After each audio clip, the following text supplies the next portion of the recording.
أعوذ بالله من الشيطان الرجيم بسم الله الرحمن الرحيم وصلى الله على نبيه الكريم عن النبي عليه السلام أنه قال ليلة الأسرى إلى السماء أوصاني ربي بخمسة أشياء فقال لا تحلق قلبك بالدنيا لم يخلقها لك واجعل محبتك فيها فإن مسيرتكم إلي واجتهدوا في طلب الجنة وكن أيسا من الخلق فإنه ليس في أيديهم شيء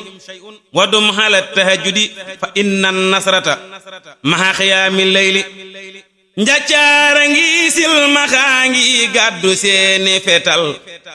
di tiq kay moye kay jam jàpp rekk ka ware njaccaara ngi silmaxa ngi gàddu seeni fetal di tiq kay moye kay jam jàpp rekk ka ware amaana ngay gis ku neexub gis te jëm ti lu rab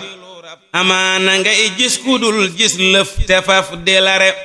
amaana ngay gis ku siiweg bonte siiwe ngëlëm te xam ni buy dee di dem firdawsi gën ñu bari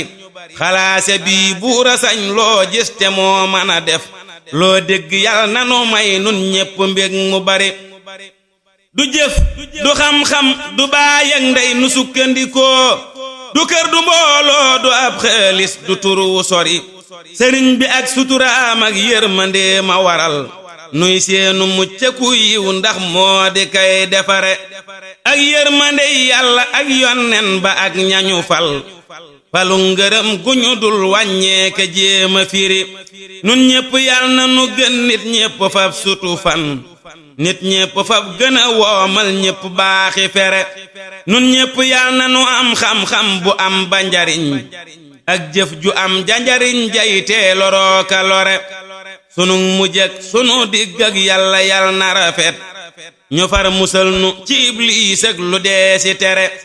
te yal na nuy doy ak koy doy loo ka am lu nu doy di jëm ci yàlla ak dëddug mooy di def lanu war